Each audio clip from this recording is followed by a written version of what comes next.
CAPSI podcast series, Conversations on African Philanthropy.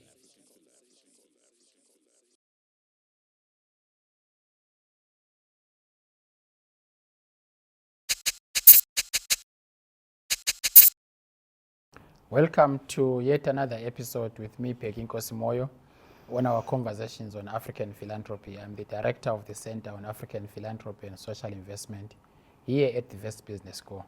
I'm happy this afternoon to be joined by Shaun Samuels. Shaun, welcome. Thank you very much. Thanks for inviting me. Thank you so much for making the time and joining us on this afternoon.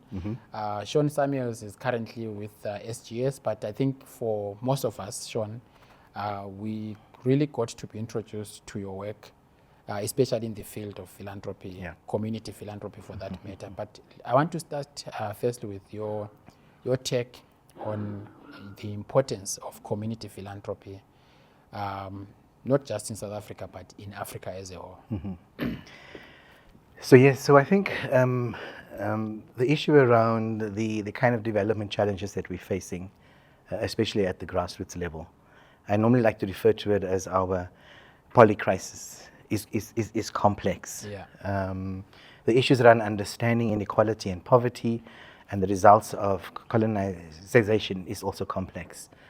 And so the whole sort of approach around trying to get communities to take advantage, not advantage to in a sense, find their voice and to almost inspire their agency in order to take control of their own development is extremely critical. It's actually fundamental. I know in philanthropy we spend a lot of time on the notion of fundraising, of trying to get funding from vertical sources, as we say, and there's always limitations to that. I think the work at the grassroots level, where we're not just talking about communities giving money, but giving of themselves, I think is a far more critical task, but it's highly process-based. It's not as sexy as fundraising, but I think in the end it is sustainable and it is significant when a community does, or a community is able to actually start leading their own development, start realizing that they can actually use their assets. And I think this works quite well in communities where they have no option and they have no choice. And so I think that question raises a lot of very interesting sort of considerations for South Africa, for example. If you compare South Africa and the sense of agency here to countries like Malawi and Mozambique and Tanzania. But community philanthropy, without that, even SDGs, cannot actually be realized in a way. So that local level giving, the giving of whatever finances that communities do have, mobilizing skill, indigenous knowledge and other, I think is critical to local development. It's interesting that you actually say that, especially the transformative nature of local giving, because in one of the episodes I spoke to Professor David Everett, who is doing a lot of work at an informal level, for example, in communities in Hillbrow, in the inner city. And one of the things that he emphasized was that more often we are focused on your high level, high net worth individuals, foundations, those that are almost at that macro level and even meso level. And we don't actually dig enough to understand the transformative nature of the relations at a community level. And in a way, it really tells us that we need to develop more research questions, more practices there at the local level than we have ever done. And I think this is the right moment really to talk about that, because issues of social cohesion are of importance given the nature of our current world. But you and SGS have really been central in the world of community philanthropy, but more from the perspective of offering, I would say, advisory, as well as technical support to most of the groups that kind of make up this ecosystem.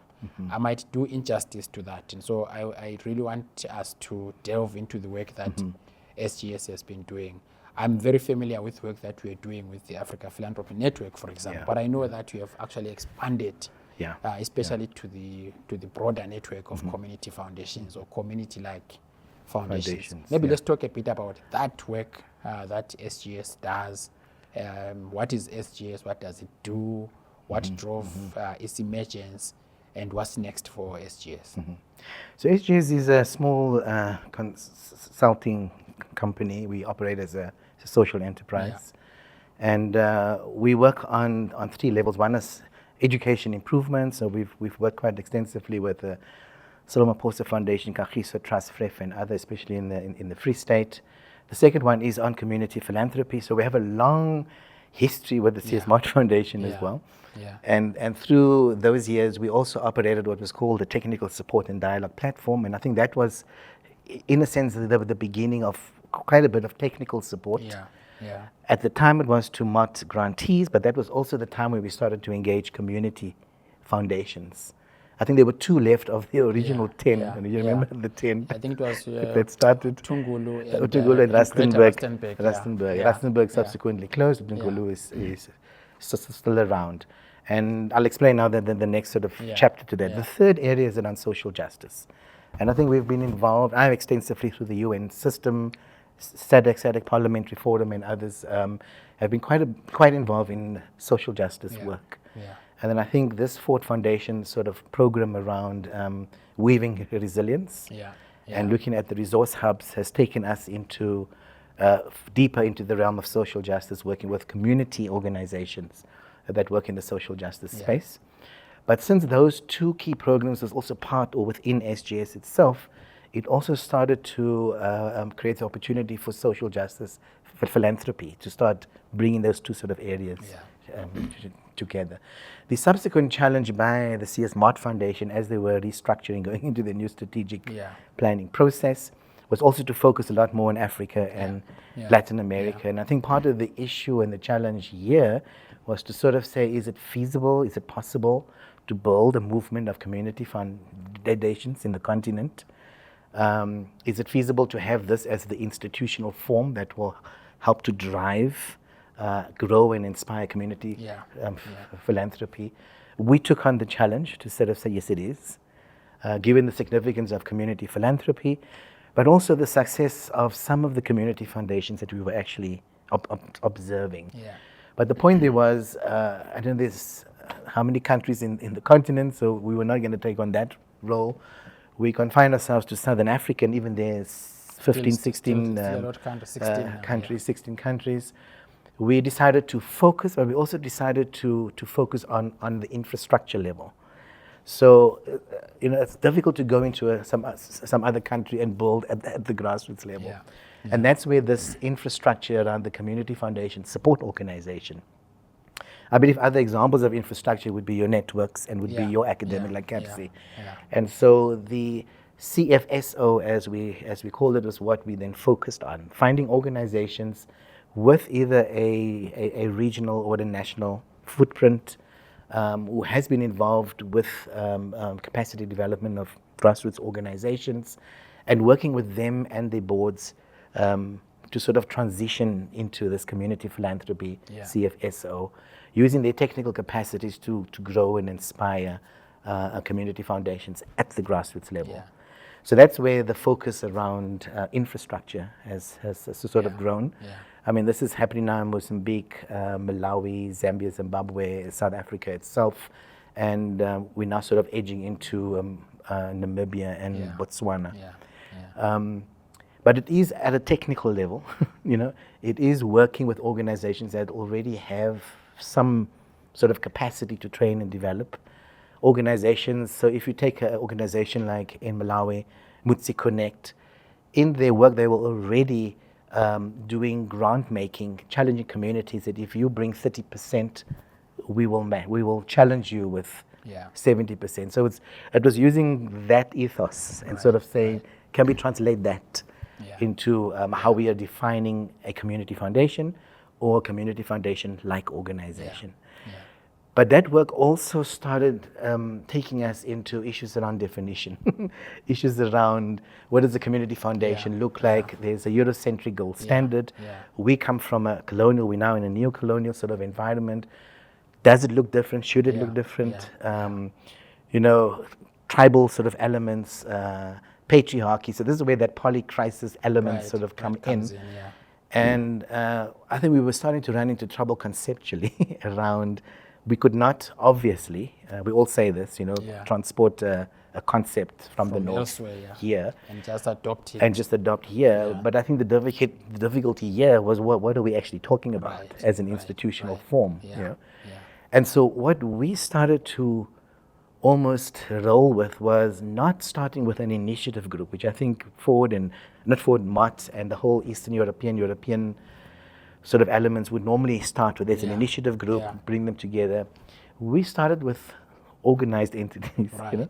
and rather focus on the transitional process. I think we've seen quite a bit of success. Yeah, I mean, it's yeah. not been easy.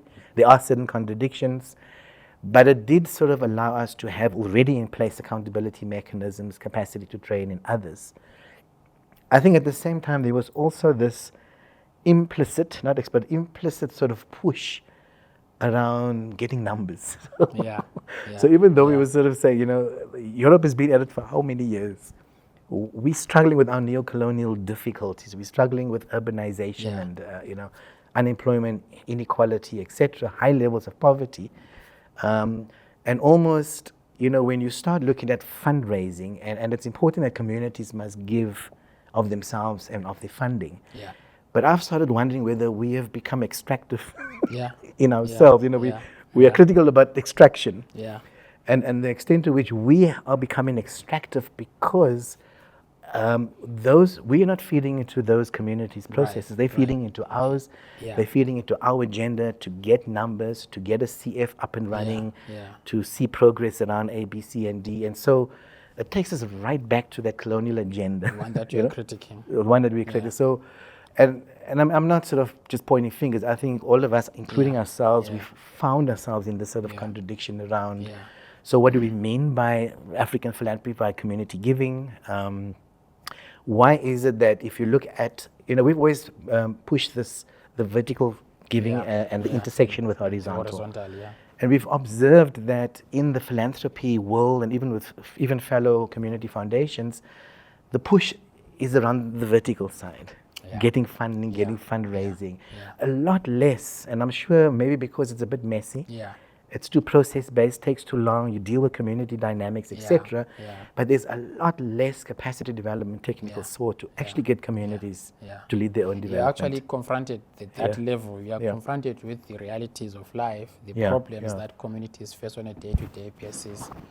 I mean, I think it was Wangari Maathai who said the bottom is heavy. It's heavy. And so from that perspective, most people would shy away and just focus on it. But as you were speaking, you actually were reminding me of one of my passionate subjects, really, which is the community foundations and how they were introduced to us in the African continent.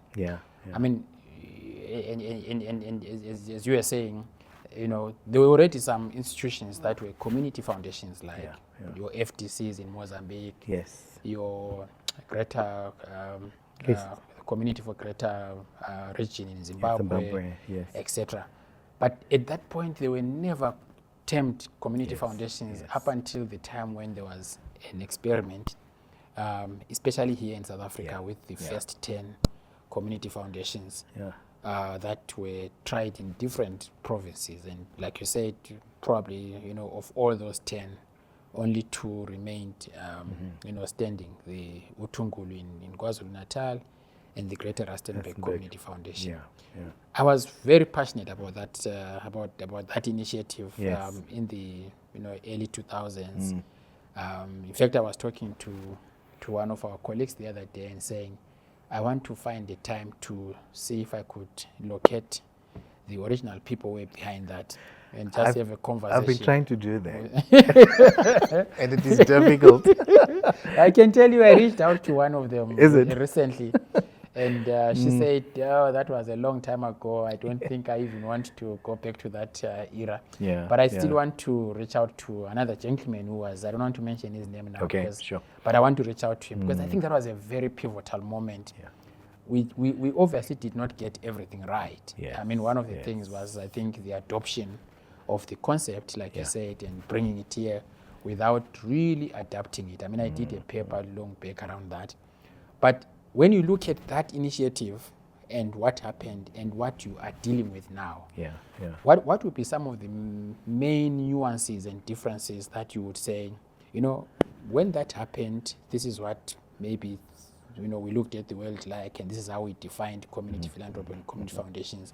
But today we know better, even though we have not really answered all the questions, but at least we know better, and these are the things that now we've begun to address, and this is how we see the world of community foundations and community philanthropy.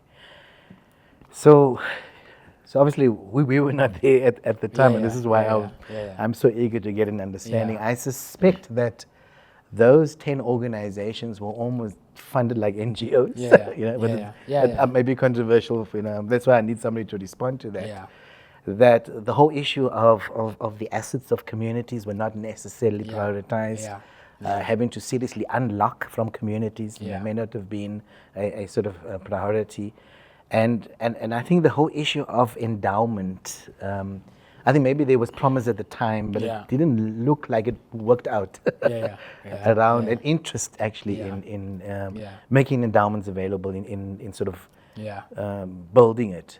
I think if you bring that to today, and I'm sure the development challenges at the time may have been focused a lot on, winning freedom and, mobilizing energy and whatever else.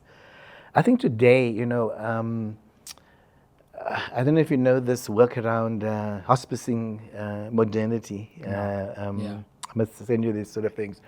And it's about how the modern world is failing us, So it's the same, it's within the same sort of conceptual arguments around the hyper complexity of polycrisis, So that's on the one hand. And it raises the question of whether, and it's not just philanthropy in itself.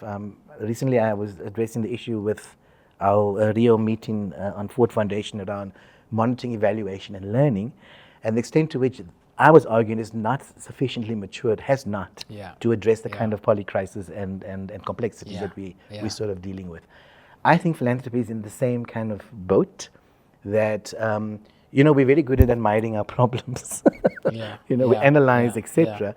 The moment we speak intervention, we become reductionist. We start arguing. You can't move a mountain. You got to do it spoon by spoon. You got to bite it bit by bits. But that bit by bits is also a donor expectation. How are we going to count?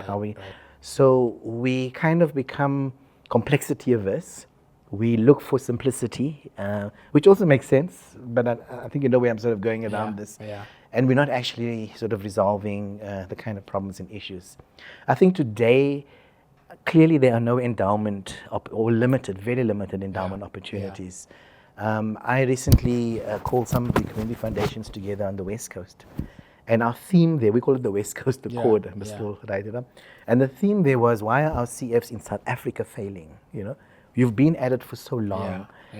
What is it in your value proposition that is not actually taking root? It's not, we've got CSI, I think last 2023 was 11 billion, where's the pipeline into that? So it's not as if money is scarce, So there is the diaspora, where's the pipeline getting into that? So therefore, is it your value proposition? Is it actually what you are trying to put forward that's not attractive? And it raised issues around, when we define community foundations, we refer to it as grant makers or re-granters, It's difficult to raise money for grant making. And it's difficult to attract donors if you don't have a thematic focus now. But community foundation is supposed to be non-thematic. Because it's responding to community the community priorities. But if you remain that generic, donors walk past you and say, but I'm looking for education, health, whatever. So I think today we face all of those contradictions. We also, in our work as the CFSOs, we were trying to argue and say, how do we do no harm? In other words, how do we not spoil? Even if you don't self-identify, but you are doing such incredible work as a community grant maker, how do we not spoil that by bringing in, these notions and trying to structure you, And I think that is the other difficulty. It's almost in a sense sort of saying, we want you to join the family, but you don't have to be this community foundation. But even if, and I remember at CUNY we had this one argument. We had somebody from India that said in their foundation, they unlock money from point A to point B. So the money goes there, it doesn't come through us. And there was a debate that I said, then you're not a community foundation, you know. But Yeah, it said, yeah, but just we an intermediary of some yes, sort, we've made development Yeah, yeah, happen. yeah, yeah. Now, did we have to be, Yeah, yeah, you know? yeah. So I think those are some of the contradictions yeah, that we yeah, face and, yeah. and have to unpack as we move along. Yeah. No, that's fascinating. In fact, Yeah. I realized that we have not really done, by we, I mean probably myself and other researchers, yeah. that we have really not done justice to the history of the history of the community foundation movement in this country and in Africa Yes, broadly. yeah. Because as you were speaking, I was actually thinking of the first 10 that were introduced here and looking at what were the key considerations at the time. So first and foremost, I think one of the major challenges was that it was an initiative that was seen to be driven by funders. Yes. So there were probably 3 or so funders that Yeah. were behind it. Yes. So already that was a bit of a challenge because Yeah. it created the impression that if the funders are no longer there, then the Yes. movement will Yes. probably die. The second was that I think the issue that you raised of the endowment became a fascination of almost everyone who was Yes. trying to set them up. Yes. And yet it was the wrong time. Endowments usually work when the time is right. Yeah. Yeah. And the context is right, the economy is performing, the legislation and the environment is okay. In fact, even if we were to speak today, very few African institutions have got thriving endowments. Yeah, true. Precisely because of those issues. And so the fascination on the endowment was probably one of the biggest drawbacks of the community foundations movement at the time. But there was also this fascination around some of the individuals, and some of them are very important people, either in government, in local municipalities, in media, who were actually seen as the rallying point for that particular community foundation. I remember the Pretoria one, there was a big individual there. You look at all the different ones, there were certain individuals that were meant to be to be the drivers or to be the nodal points.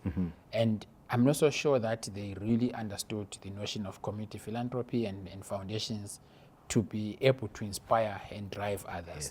Yes. And then finally, I think the issue was around, so the idea of the community meant that if you are located in Rustenburg, then the community of Rustenburg must see itself in the foundation. Yeah. And very few of them managed to actually paint that picture so that anyone looking into the foundation would actually see themselves and say, this is our foundation, therefore we are going to give it a support. Yeah. So you actually saw that in different foundations. There was there was a predominance of certain people, certain certain companies or certain institutions to the detriment of the community. Yes. And so there are lots of lessons there that I think we would need to draw on in order to build the future that we want. And I'm happy that SGS is actually doing lots of that, not just in South Africa, but across the region.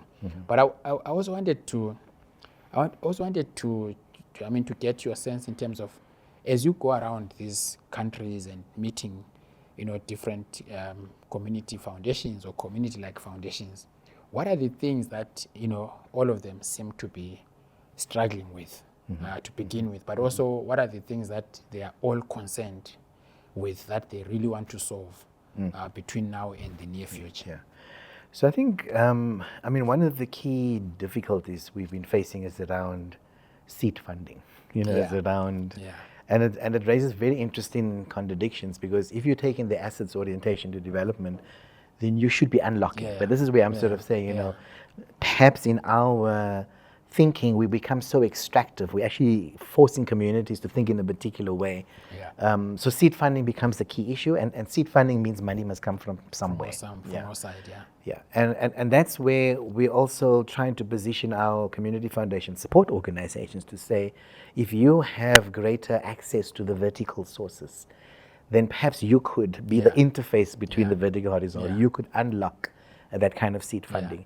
But not to the extent that these valuable organizations get NGOized. Yeah, you know, yeah, this yeah. whole dynamic around the social movement Yeah, becoming an NGO. NGO, yeah. They're doing such incredible sort of work, and so the grassroots level sort of concerns are very basic development needs. Yeah. So one organization is building a house for teachers, because teachers have to travel long distances to the school. Yeah. So that disrupts schooling. So the community says this is our solution to have more consistent schooling. Another is dealing with not just the question of food security, but now the whole question of, I think, the notion of food sovereignty, planting what we think is Yeah. important Yeah. rather than Yeah. the cash, the colonial cash crop sort of thing, Yeah. etc. In I think it was in Malawi, where we found young people raising money so that other young people can go to school. So that was quite phenomenal, Yeah. because Yeah. we normally find young people who have other sort of Right, interests, right. etc. Yeah. So their development interests and concerns are at that basic level. I think in many of these countries, they're not going to get the help.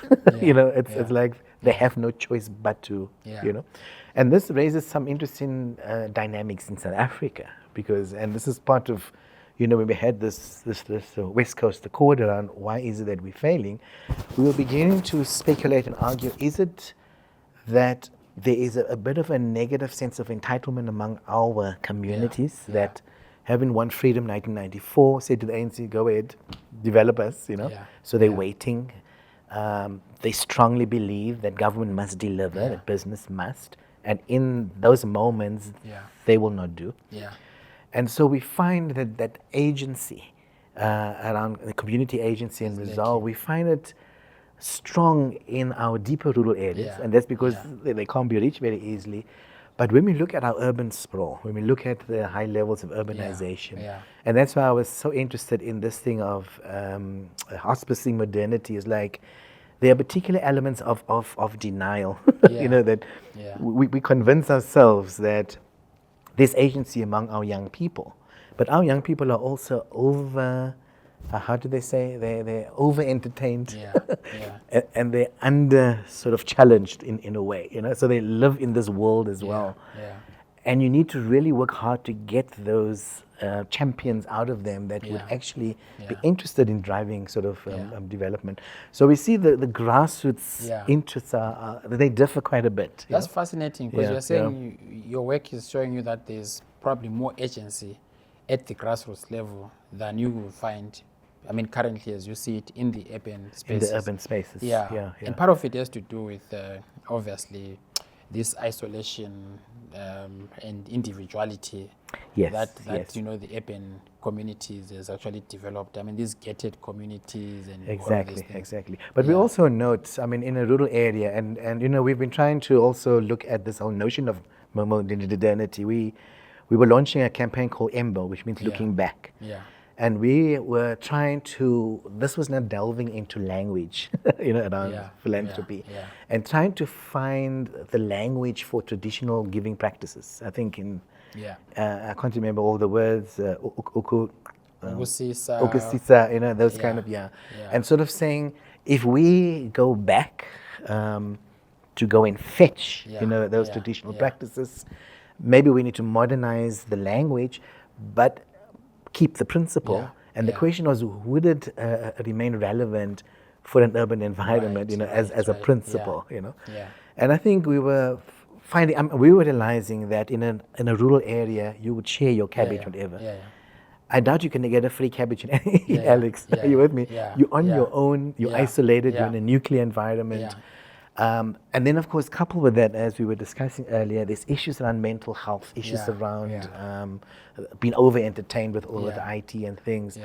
And so finding the giving spirit within that Yeah. has been the biggest The difficulty. difficult. Yeah, But also, yeah. I would be keen to hear what the group that you were talking to or discussing the challenges that they are facing in the Western Coast. Mm-hmm. What was their own take on why did they think the problem was the value proposition, or did they think there was something more than that? I think at the outset, when they table their presenting problem, they're talking about lack of funding or Yeah. inability to Yeah. attract funding. Yeah. And then when we started to delve into it deeper, Yeah. then it boiled down to, so what is it that you're offering? Right, right. And if you're talking about a community in Bonteheuwel, in Yeah. Cape Town, for Yeah. example, you know, Yeah. if you're talking about a gang-ridden sort of space and environment, if you're talking about young people on the Niobe and Yeah. etc., schooling that is, again, polycrisis comes Yeah. back, Yeah. and the complexities of that. Were you able to find your place in space? Because now we have Yeah. to be reductionary. We have Yeah. to say, no, I Yeah. am specifically focused, you know. Yeah. Yeah. And it seems that many of these organizations couldn't attract CSI funding, Yeah. so businesses Yeah. were looking Yeah. for a thematic focus. So I think the issue around finding money for grant making is Right. very difficult. Yeah. Finding funds for an organization that is non-thematic Yeah. was very Yeah. difficult. Yeah.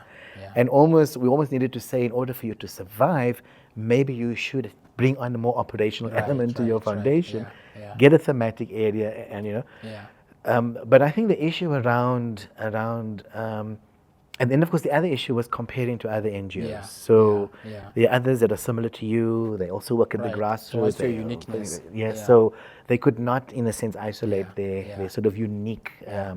Back to the value proposition. What Yeah, is it? yeah, What is our yeah. competitive advantage? Yeah. And in particular, our competitive advantage issue was also interesting because we were kind of implying that a community foundation should be a lot more cost effective to run. Yeah, yeah, An yeah. NGO says, if you have R1,000,000, I need 50% for my overheads. Yeah. As a community foundation, you needed to be able to say, for 20%, I Yeah. will move Yeah. the 80% of Yeah, your money yeah, to where it needs yeah, to go. yeah. But it seems as if that wasn't Yeah, convincing either, yeah. you know. Wow. So it's almost like going back to the Right, drawing board right, right. for our context. In Yeah, other countries, yeah. it was flying. Yeah. You know? That's fascinating because Yeah. it means that we have not finalized the definition No, we haven't. of what a community foundation in an African setting, Yes. but also in individual countries should look like. Yes. We still have to go back to the parameters of what a community foundation is, as it was defined, in the beginnings, from Exactly. 1914 Yes. in the US and Yeah. today. Yeah. So that's a challenge that I think needs to be addressed. But I want to move to another part of the work that you do. But before Yeah. I do that, so I'm sitting here listening to you and rethinking everything that I know about community foundations and community philanthropy, and trying to position the work that we do as CAPSI. And the only way I can really think about our intervention, at least as CAPSI, is from two perspectives, which is teaching and research. Research, yeah. But of course, there are other things that we can do and stuff like that, which others do better than we do. Yes. Yes. And I'm sitting here thinking, so if I were to tap from your knowledge and say, what would community foundations or community-like foundations want from an institution like CAPSI? CAPSI. You mean apart from accessibility? Yeah, yeah. I think there's an issue around community foundations being highly localized, Yeah. and we even had problems in naming. When they say I'm the Western Cape Yes, Foundation, yes, etc. yes. You then started to cut across a whole lot of very different suburb dynamics. Yeah. Guguletu, is different to Khayelitsha, Yeah, different to a yeah. Deep Sloot, different to Yeah. a Westbury, whatever else, etc. So I think the agenda around how localized you are also pointed to your inability to completely understand your Yeah, context. yeah. And so I think one of the key issues was the kind of tools and instruments that allows me to be critical Yeah, around yeah. some of the areas that I'm sort of working in. Yeah. But then I think, there are levels of complexity that we tend to shy away from, and I think we do that because, and I think there's an argument about negativity. So we got drugs, with this, and people say, wow, Yeah. you're giving such Yeah. a negative view. But we can't shy away from that. Right. Now I know that there is an argument about hope and giving hope, and that's always there. But when we focus on hope, we also inadvertently lose our analytical Yeah. ability to Yeah. really understand the polycrisis, the Yeah. complexities, the intersection. Now, we use these words easily, but Yeah, I mean, yeah. I'm working now with the gender-based violence sort of elements, We're trying to understand ecosystem. We're actually trying to understand the psychology of a policeman dealing Yeah, with a yeah, woman, yeah. apart from the normal gender-based violence sort of things, the prosecutor Yeah, and whatever yeah. else, etc. And there's complexity within that. And so I think that I personally think that we have become complexity averse, and I think we need to get back Right, into right, understanding yeah. the intersectional nature of things. I think the second issue is around language. Yeah. I think we're all struggling. Yeah, We're struggling yeah. with language. We're trying to find, and maybe we're looking in the wrong direction. Maybe we're asking the wrong Yeah, questions yeah, around. yeah. Is it about simplicity? Is it about a consensus Yeah, approach? yeah. Can we agree to disagree on elements? And I don't think we've reached Yeah, that kind yeah, of sort of yeah. sort of clarity. Yeah. The third thing is young people. I think youth and youthfulness Yeah. and youthful agency and their levels of creativity and even how we harness, Yeah. from artificial intelligence to social media, etc. I think we haven't sufficiently harnessed Tapped that, into that, tapped yeah. into Yeah. that, and finding the champions to help us think through it, Yeah. or even if it's a CAPSI offering, finding the champions to Yeah. teach it, Yeah. Yeah. and to bring it in. Yeah. We look at it from maybe a cybersecurity point of view, which is important. We look at it from let's develop your website. Yeah. We have a little bit of messaging around social media, but it's nowhere near Yeah.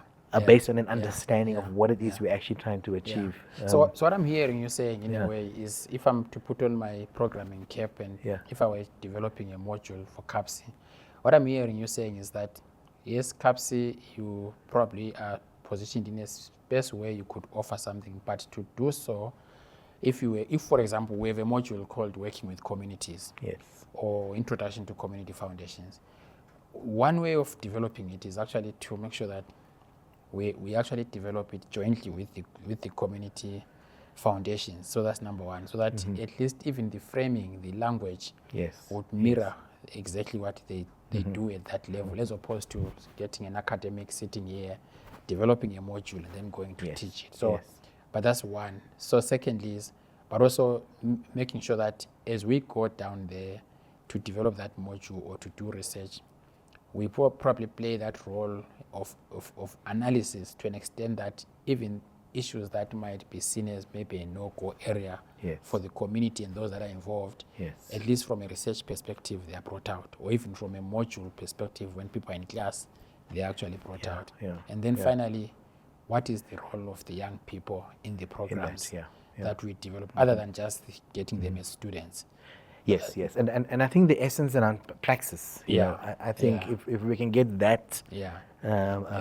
that combination right, Yeah, yeah, around. yeah. But I think, and this takes us now even into the other area that we're busy with, is SDGs. Yeah, yeah, So, yeah. in an SDGs, we know we're not really designed to factor in community agency. Right, right. Firstly. Secondly, it has ended up with incredible goals. We've got beautiful targets and, Yeah. and what's the other, indicators. Indicators, yeah. But it kind of seems to be locked up, So if we look at, say, food, was it zero hunger, Yeah. And you look at sustainable agriculture as part of that. If you look at some of our activist organizations in that realm, they're interested in the food system. Yeah. Who controls it, Yeah. who manages it, Yeah. where's the Yeah. power within it. They're interested in land access and whatever. So if you don't find those indicators Yeah. Yeah. in that SDG, it doesn't resonate with you, you Yeah. know. So I think that's the second thing. And the third thing, of course, we don't trust government to Yeah. self-assess. Yeah. So Yeah. when we look at their dashboards, we say, Already there's something where? wrong. Yeah. Where did this come from? So I think, it's Yeah, unpacking yeah. these things. Yeah. But because I don't know if we're in denial, or maybe it's easier not to question, Yeah. we then gloss over it, Right, and we don't actually Yeah.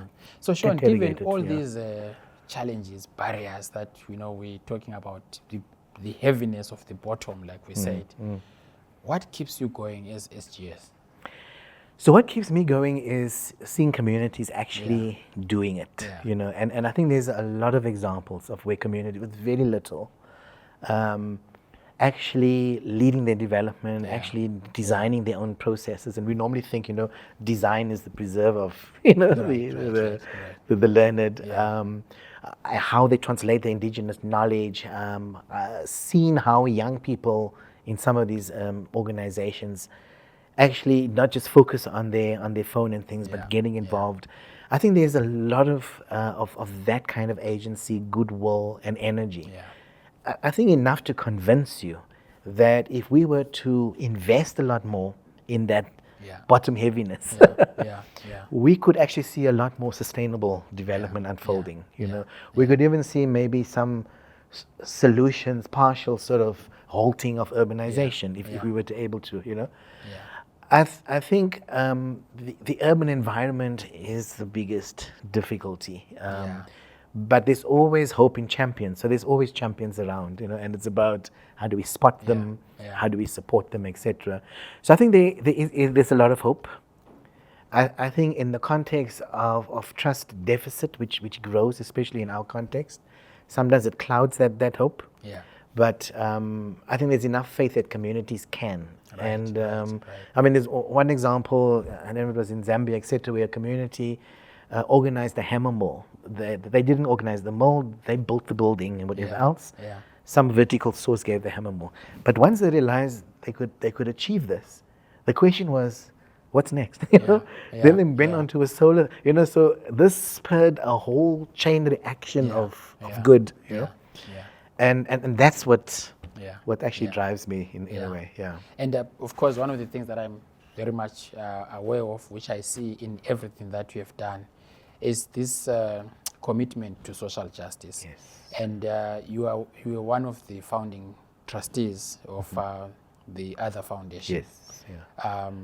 For those that may not have heard of the Other Foundation, what was, I mean, I know it's still in operational, but the context in which it came about, and as one of the founding trustees, what are the major shifts that you actually made happening as a result of the introduction of the Other Foundation into not just the funding sector, but the social justice sector?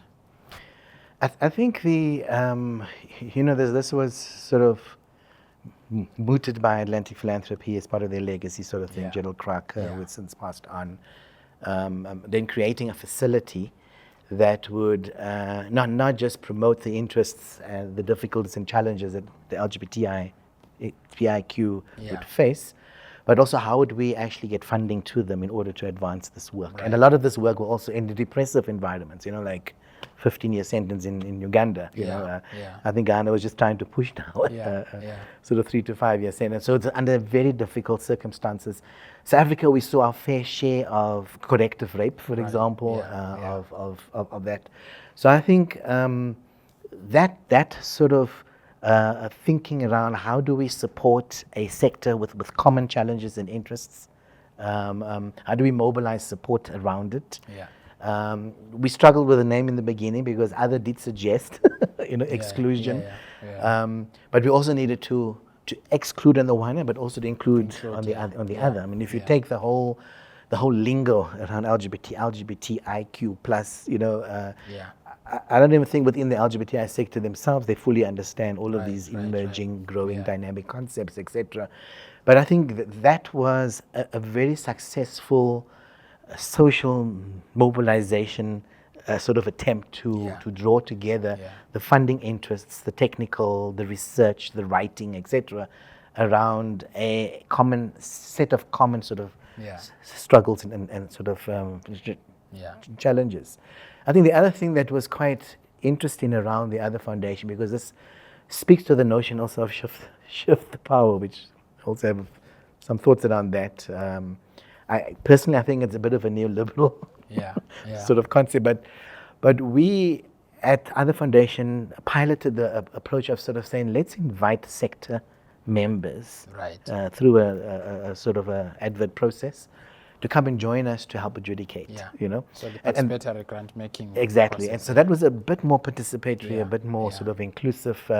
Had its challenges, but I think it was extremely powerful. And you guys did it way before participatory grant making and trust-based grant making became a big topic. And today, everyone wants to do exactly Exactly. that.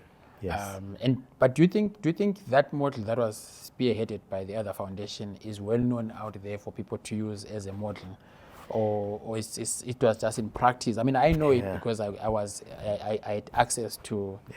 to speaking to the colleagues. Yes, The yes. majority of them are my former colleagues at the Southern Africa Trust, so I would True, know true, of yes. things that were happening. Yes. But do you think that model has been given the credibility and the respect that it actually deserves? Because it was one of the first ways in which you would see, lots of the grant making is actually done by the activists Yes, and the yes. communities themselves. Yeah. And now you look at the Black Feminist Fund, you look at that, Yes, all of them yes, yeah. are using that model.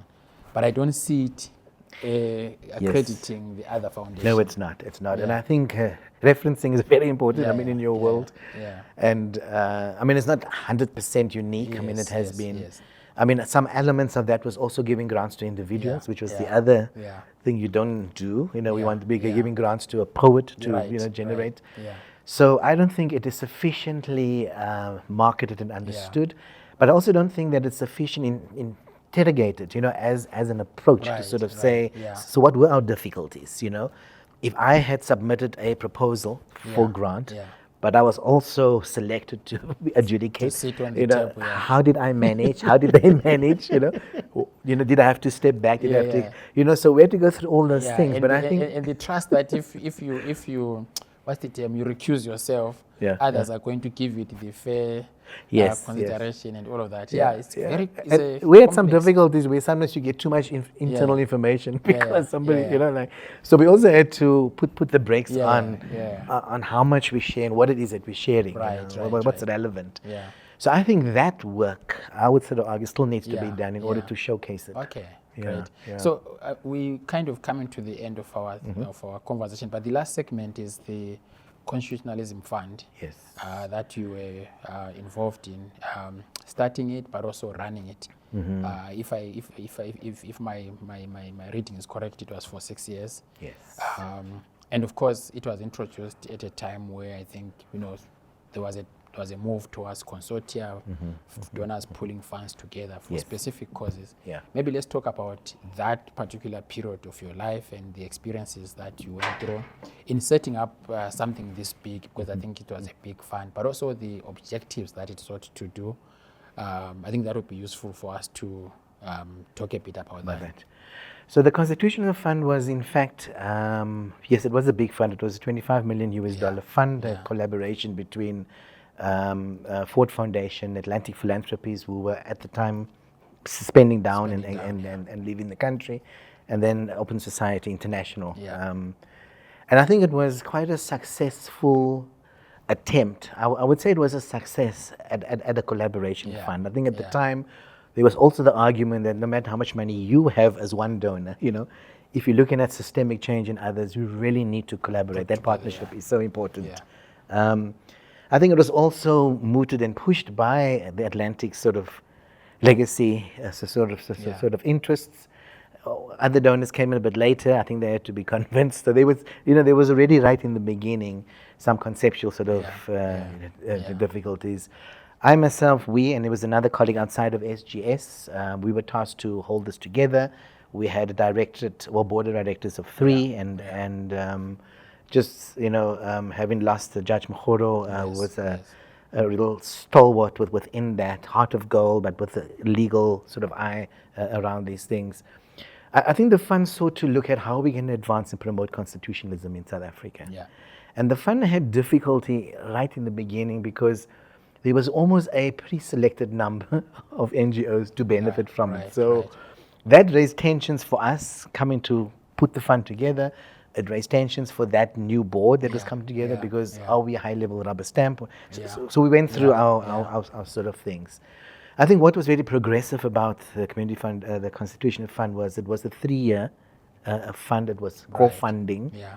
And sometimes we even flirted with the idea of core with the purpose, that we had a purpose. There was a very strong dynamic around transformation. Yeah. And I think that was part of the work that created a lot of upset. Yeah. It was going to an organization and saying to the leader, comrade, when? Yeah, when are you leaving? When are you leaving? You know, it wasn't easy. Where are the layers of black leadership within this? yeah. It was a time where we Yeah. were trying to draw together.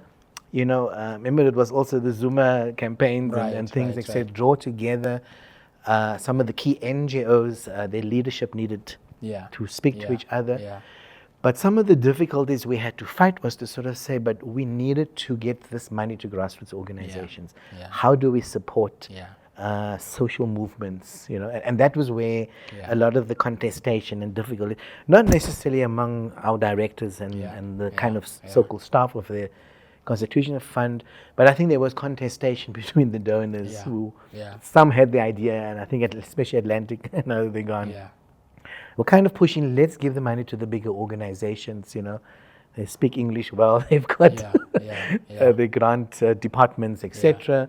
The grassroots is messy, it's long term, it's whatever Right, else. We're not right, gonna right. we're not gonna achieve Yeah. our metrics, you know. Yeah. And I think that was the difficulties that we faced. And the tensions, yeah. But apart from that was also that a lot of the white leadership were now also wanting to circumvent us, to go Yeah, to yeah, the donor sources yeah. to sort of say, you know, we have been put under pressure, you Yeah, know.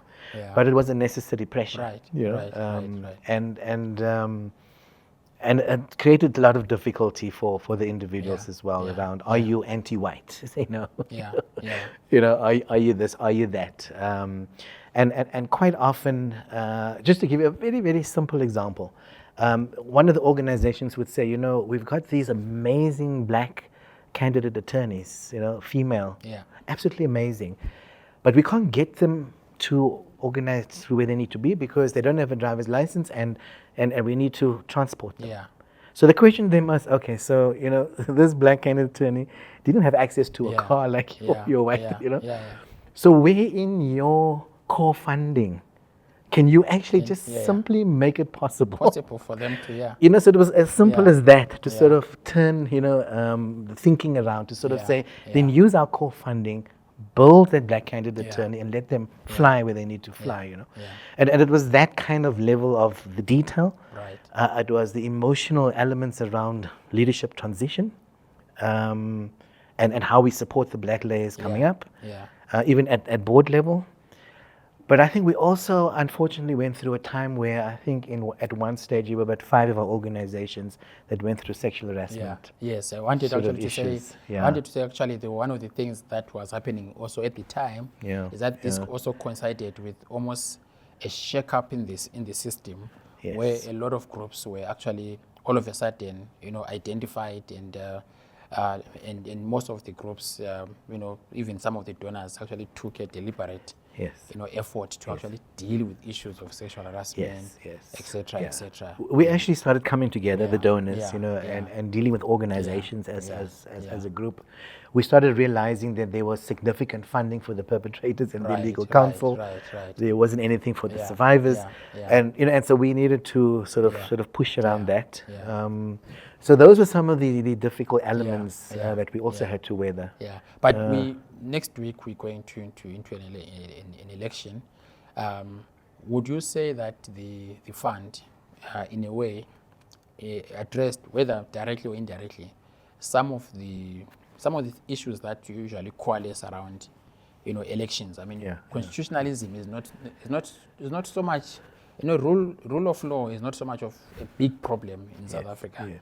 Compared to other Other countries, countries, you know. yes, So yeah. the nuance around the constitutional fund, Yeah, you know, like you explaining, is really not so much about whether there's a rule of law or not. It's actually about other deeper issues, and some of them could also, you know, be so intense when it comes to, you know, the election time and all of those Yeah, things. yeah, Would yeah. you look at the fund as far as you remember and your involvement and say there were some foundations that, you know, the fund addressed so that for the subsequent, you know, elections, but even other related activities that have a bearing on the constitution, were addressed, whether fully or not fully? I would say, I mean, I mean, the fund, as I understand it now, seems to be under the radar. Yeah. When it Yeah. comes to Yeah. critical issues like should Zuma appear, on the ballot papers, which is an issue that you needed to argue in court. Under the radar around this whole sort of narrative around the foreign nationals, which has been a key issue for many of the organizations we funded and the Constitutional Fund. Understanding the Zama as artisanal mining, so there were those elements, lack of documentation, etc.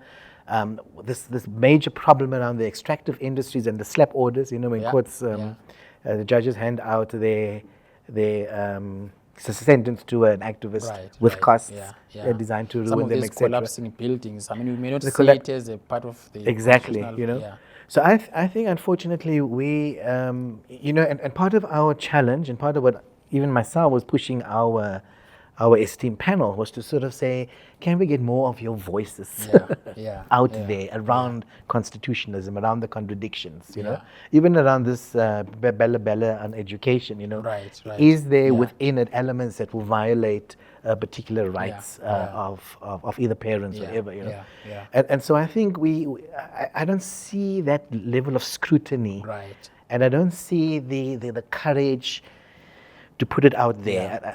I think during our time there were certain comments we made, but we were also aware that it was dangerous. That the pushback would be strong. So I think it was also a game you needed to play. But I would have thought the Constitutions Fund would have been a lot more vocal around some of these issues. And unfortunately, I haven't seen any of that kind of interrogation and things. I think that's another, maybe not even a story, but I think that's another area that at some point we might want to just do some critical writing around to pull out some of those lessons, especially for something like this that could be programmed later in future. We never know. I mean, there are different funds that get created as per the context and the needs of the time, and studying the Constitutionalism Fund is also something that we could do at some point. So Shaun, we really coming to an end, and I wanted to ask you the last question. What's next for Shaun? What's next for SGS? If you look into the horizon. Into the horizon. I think that the social justice agenda is really, it's calling, it's beckoning, it's taking on in a big way. Whether we're dealing with the cross-border trading, whether we're dealing with ex-mine workers across the 10 countries, the Rural Women's Assembly. I think it's not just what's happening in a country, it's also taking us into regional sort of level of elements, where there's a lot more work and a lot more intensive sort of processes than community philanthropy. So the community philanthropy will remain important, but I think the social justice work is really going to grow. And I'm hoping that we can actually cement the combination of social justice linked to for philanthropy and look at how we can actually pioneer some of that. Extending beyond the community foundation, not just, because there's a whole range of other players that is actually key in social justice and philanthropy. Shaun, thank you so much, and I really want to appreciate the work that you are doing for the sector. But also, you keep us updated, especially through the newsletter. Oh, yes. It's something that I read every time it comes out, and I'm hoping others also find it useful and very educative of the work that is happening at those different levels. So thank you so much, Shaun. Thank you so much for the time. Thank you for having me. That was Shaun Samuels, currently with SGS Consulting.